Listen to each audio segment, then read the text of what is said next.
안녕하세요. HLB 홈페이지에 새로운 정보들이 대폭 추가되었습니다. 홈페이지를 쭉 둘러보다 보면 웅장함을 느낄 수 있는데요. 정말 다양한 제약바이오 사업을 영위하는 기업이란 느낌을 받을 수 있습니다. 이제는 구명정 기업이라고 하기에는 제약바이오 사업 카테고리가 상당히 많습니다. 앞으로 실적도 제약바이오에서 더 많이 쌓일 테고요. 그럼 하나하나 살펴보겠습니다. HLB는 나노입자를 활용하여 질병의 예방과 진단을 하는 혁신적인 제품 및 서비스를 개발하고 있다고 합니다. HLB가 나노입자 사업도 하고 있었어? 이런 생각을 하신 분들도 꽤 있으실 것 같습니다. 사실 나노입자라고 하면 이해하기 어려운 머나먼 나라의 기술같이 느껴지죠. 하지만 사실 우리는 나노입자에 대해 잘 알고 있습니다. 나노입자는 영어로 나노파티클입니다. 나노파티클? 어디서 많이 들어봤죠? 아마도 대부분 나노파티클 하면 가장 먼저 머릿속에 떠오르는 게 mRNA 백신에 사용된 리피드 나노파티클일 겁니다. 이번에 mRNA 코로나19 백신이 지질 나노입자로 mRNA를 감싸서 백신을 만들었다고 대중들에게도 익히 알려져 있죠.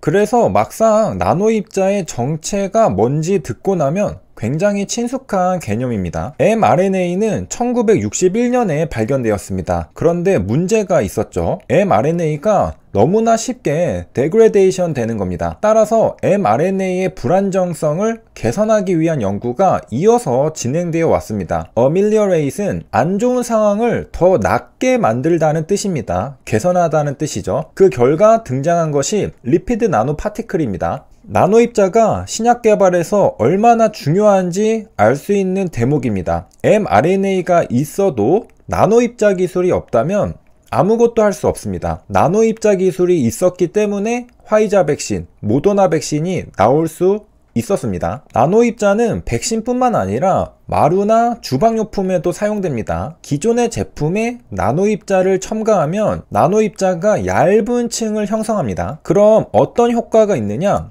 예를 들어 나노입자를 입힌 마루는 잘 긁히지 않고요. 나노입자를 입힌 주방용품도 잘 긁히지 않습니다. 한마디로 기스를 방지하죠. HLB 홈페이지에서는 그래핀이 소개되고 있습니다. 흑연의 한 층을 그래핀이라고 부릅니다. 2004년 영국의 가인과 노보셀로프 연구팀은 상온에서 투명 테이프를 이용하여 흑연에서 그래핀을 떼어내는 데 성공했습니다. 그리고 그 공로로 2010년 노벨 물리학상을 받았죠. 노벨상을 받은 나노입자가 그래핀이라는 것입니다. 그래핀은 구리보다 100배 이상 전기가 잘 통합니다. 반도체에 주로 쓰이는 실리콘보다 100배 이상 전자의 이동성이 빠르죠. 강도는 강철보다 200배 이상 강하고요. 최고의 열 전도성을 자랑하는 다이아몬드보다 2배 이상 열 전도성이 높습니다. 또한 대부분의 빛을 통과시키기 때문에 투명하고 신축성도 매우 뛰어납니다. HLB는 홈페이지에서 나노입자를 활용해 질병을 예방하고 진단하는 제품 및 서비스를 개발한다고 밝혔습니다. 어떻게 하는 걸까? 우선 나노입자의 크기는 어느 정도일까? 나노입자는 일반적으로 원자보다 크고 세포보다는 작습니다. 따라서 세포에다가 나노입자를 장착시킬 수 있습니다. 세포가 활동하는데 작은 가방 하나 메워준다고 생각하면 됩니다. 예를 들어 자성 나노입자를 수지상 세포에 탑재할 수 있습니다. 그러면 자성을 띠겠죠? 따라서 자성을 따라가면 수지상 세포의 위치를 파악할 수 있습니다. 인체 내에서 수지상 세포가 어느 위치에 있는지를 MRI로 모니터링할 수 있다는 겁니다. 이런 식으로 나노입자를 활용합니다. 아직 구체적으로 HLB가 어떤 제품과 서비스를 개발하는지는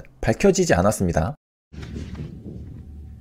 그런데 HLB 홈페이지에는 그래핀 옥사이드가 그림과 함께 소개되고 있습니다. 아마도 그래핀을 활용하는 것 같죠? 그래핀 옥사이드는 산화 그래핀이라고 합니다. 사진은 녹이 든 나사입니다. 철이 산소와 만나면 녹이 슬죠. 산화물, 옥사이드는 산소와 다른 원소의 화합물을 말합니다. 그렇다면 산화 그래핀, 그래핀 옥사이드란 산소와 그래핀이 만난 거라 이해할 수 있겠죠. 산소는 우리가 숨쉬는 지금 이 공간 안에도 있죠. 우리가 숨을 쉴 수 있는 건 공기 중에 산소가 있기 때문입니다. 그리고 지구 어디를 가도 우리가 숨을 쉬는 데는 문제가 없습니다. 이 말은 무슨 말이냐? 지구의 표면은 산소로 덮여 있다는 소리입니다. 따라서 당연하게도 지구의 지각은 대부분 산화물로 이루어져 있습니다. 다시 말하면 지구 표면에 산소가 있으니까 다른 원소와 산소가 결합한 산화물도 있다는 말입니다. 어떻게 생각하면 너무나도 당연하죠. 대기 중의 산소와 어떤 화학 원소가 결합하면 이렇듯 산화물을 만듭니다. 따라서 불순물이 섞이지 않은 순수한 원소라 하더라도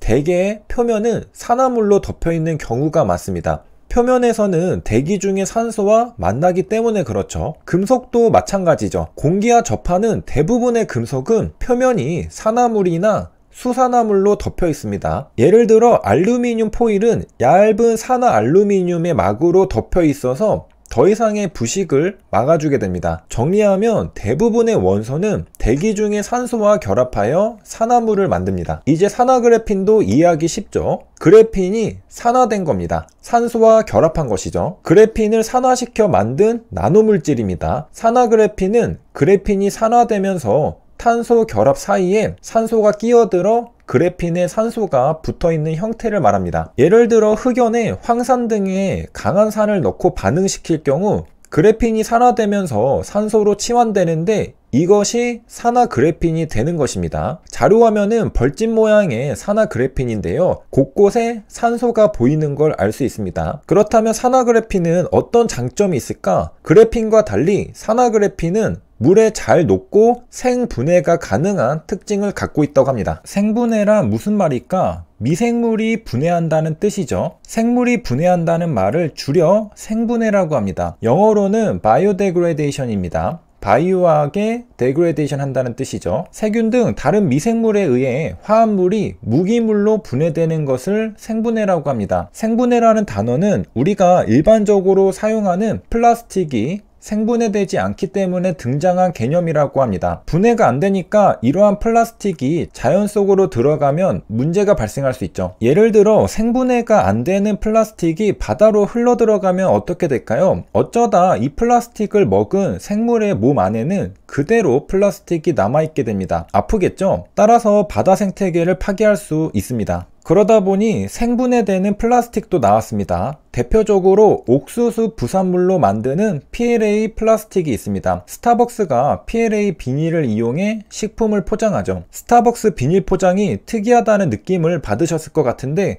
생분해되는 플라스틱입니다. 스타벅스는 종이빨대, 생분해 플라스틱을 사용하면서 친환경 기업이라는 걸 정확하게 알리고 있죠. ESG 경영을 앞서서 실천하고 있는 기업입니다. 하지만 생분해 플라스틱이라 하더라도 손쉽게 분해되는 건 아닙니다. 분해되는데 제약 조건이 있습니다. 생분해를 하는 주체는 미생물이죠. 따라서 미생물이 활발하게 활동할 수 있는 환경이 조성되어야 합니다. 그러한 온도가 존재하는데요. 50에서 60도가 일정하게 유지되어야 합니다. 따라서 고온의 땅에 매립되어야 분해되는 것이 생분해 플라스틱입니다. 그렇게 수개월에서 수년이 지나면 미생물에 의해 분해됩니다. 세 줄 요약입니다. 나노 입자는 나노파티클이라고 부릅니다. 1961년에 mRNA가 발견되었습니다. 그래핀을 산화시키면 산화그래핀이 됩니다. 여기까지 시청해주셔서 감사합니다.